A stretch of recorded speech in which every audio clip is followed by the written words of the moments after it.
Hi guys, short one for you today. I am going to move a sprite along across, up and down the screen for our Atic Atac game, and of course that all starts after the fade. Alright, so now what we want to do is I'm going to create another folder in here, so we have our materials. We'll leave it as Mararials. Rooms, UI, and I also want to create another folder here, and I'm going to call this main player. And the main player is actually split into several. There's 3 or 4 main characters. There's the Seraph, the Knight, and the Wizard. So there's 4 characters. And I've already created a Knight sprite. I have a little program that does these things for me, so I will share that program, but not right now because it's a bit meh. Okay, so you'll see down here we have our sprite. If I right click on that, and you can see that we have our Knight sprite here, which is, you know, not tiny. Is I think what we're going to look going for here. So this is going to be the same thing as well. This is going to be 1 pixels per unit because all of these they're supposed to fit in a spectrum screen. So 1 pixel per unit there. I want to make it point, and I am going to change that to multiple, and then click on apply. And then I'm going to go into the sprite editor. And because I don't really need to know how big this is, I know it's 1 row, but it's 1, 2, 3, 4, 5, 6, 7, 8, 9, 10, 11, 12, 13, 14, 15, 16 sprites. So I am going to do cell count. So there are 16 columns, 1 row. Click on that, make sure that's top left. Because everything's got to be top left because the Spectrum printed everything top left. So we're going to do that, click on slice, and it's spliced up these images quite nicely, which is good. And so we're going to have we need to think about how we're going to do this. So I think what we're going to do is we're going to have a player prefab, but I just want to do this so we can test the movement more than anything else. So we will eventually create a player prefab, and it will spawn in the room underneath the mobs folder here, but I just want to sort of make sure we've got everything okay. So click on apply, and you see now we have all our sprites along here. Now I'm going to apply them to the mobs. So mobs is at 0, 0, 0. So I'm going to grab one of the sprites, which is going to be fairly normal, just this back one here because it looks nice. And I'm going to drag him into here, and he is nowhere to be seen. Why is he nowhere to be seen? Where is he? Well, he's there. He's just way in the background. So if I change background to the sorting order's got to be minus 100 because he's got to be in the back. The scroll can stay the same because he never reaches that boundary there. But the player is here, so you can see that we move him all over the place, and so his top left is up there, which means that him there is at what's that, 32, 32. Oops, sorry, negative 32. So we're going to have to figure that out as well, because all our y coordinates are going to be inverted, because it's going to be on the spectrum, everything, when you start up here, that's positive x going along the way, and it's positive y going down the way. So we're going to have to reverse that, because in Unity, negative y goes down the way, which makes sense for gravity because you're moving in a downward direction.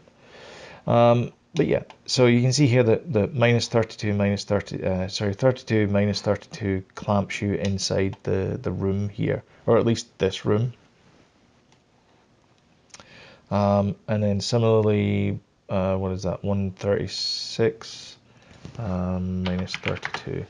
That clamps you in there as well. So you can see that we have now, we're starting to get a game. So if I flip back to here, you can see that we have this this here, and it's starting to look a bit like it. So we're still in monochrome. We haven't done the colors. We'll get to the colors fairly soon, I think.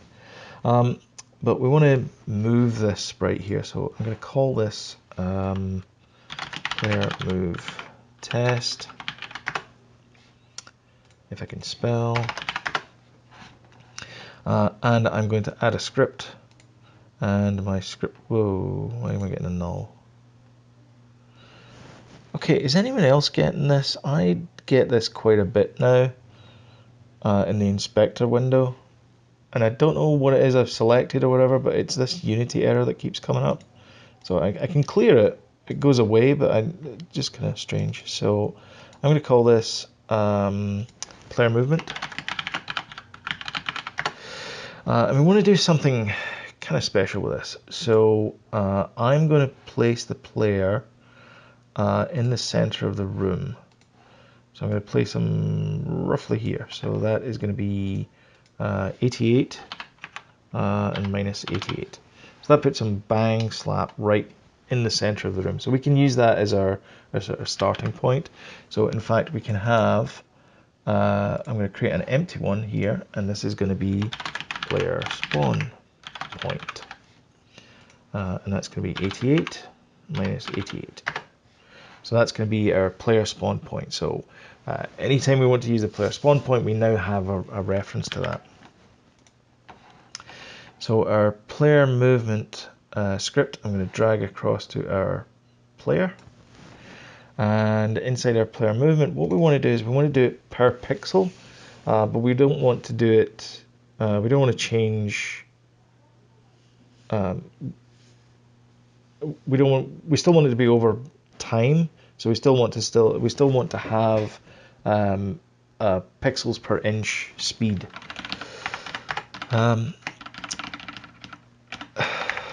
So we're going to have our internal X and Y, and then our external X and Y, we're going to clamp it to a whole number so that we're going to get that pixel feel to it. So our public, so it should take about a second to go across the screen. So mostly screen sizes are, let's move him to there. So that's, what was that, 32 to 136. So what is that, 104? 104 pixels.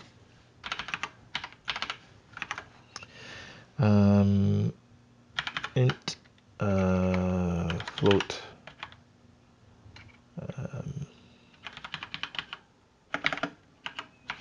104, and we'll call this tooltip speed in pixels per second. So I'll add a tooltip there to make sure that we know what speed we're going to go for. And then we have void update. And then we have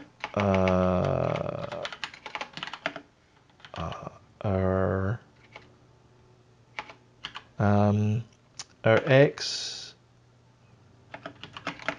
equals x plus input dot get axis horizontal,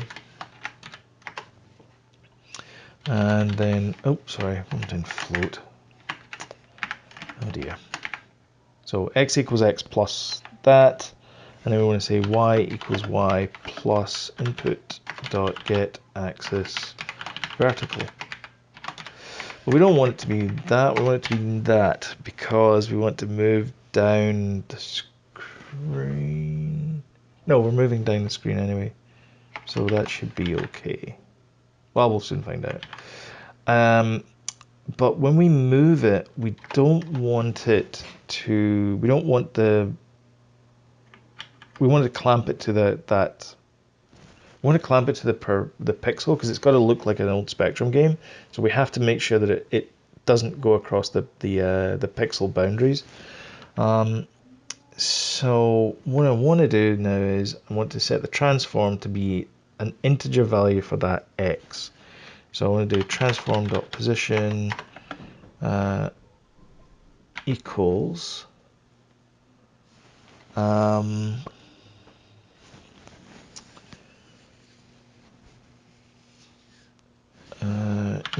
vector 3, and this is going to be our int x, int y 0, because he never moves on the z. And that should clamp it. So we should have the speed there. Oh yeah, we need to multiply times speed. Because we want to multiply the horizontal and the vertical by the speed in pixels. So when we go here, we should be able to move by the WASD keys.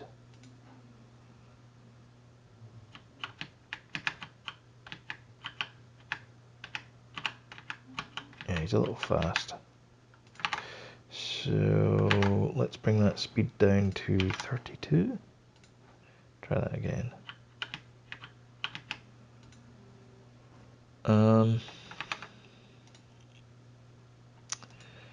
So our float, well, he's being clamped to there anyway, so that's fine. So why is it so fast though?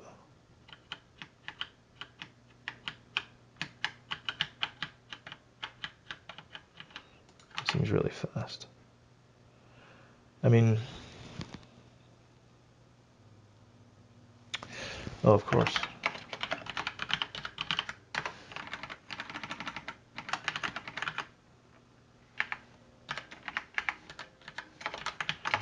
Because that's us multiplying it for a fraction of a second, so it should be a fraction of, so we'll probably have to bump that back up to 104 if we're going to keep this right. So this is going to be moved really slowly. There we go. And you see he's moving it per pixels. We also have to fix his render as well. So yeah, we need to move that back up to 104 probably. 104. So he's probably going to be quite fast again. It's okay.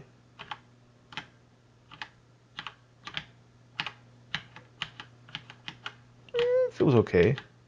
I think that's about the right speed. I mean, he's a bit floaty, but I think the problem with the floatiness is that we're not animating him. So yeah, I think we're okay with that.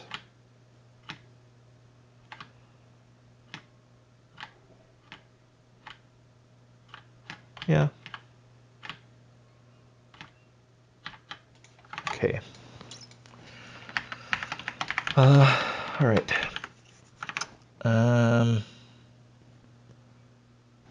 We do need to fix him though, because his sprite. I mean, again, we're not going to be doing this for this. Isn't the main player, but we can tidy him up a bit as well. So we're going to use that pixel perfect render against him, so hopefully it won't flicker as much, and he doesn't. So that's good. So he's kind of solid in there. Okay. Hi guys, thank you so much for watching. If you liked, big thumbs up. If you didn't like, big thumbs down. Leave a comment below saying what you liked, what you didn't like. Fairly quick video this week. But yeah, thank you again for watching. I know everyone's time is valuable. And if you want, you can smoosh that subscribe button down there as well. Again, no obligation. I don't mind either way. But thank you very much for watching, and I'll catch you next time. Thanks. Bye.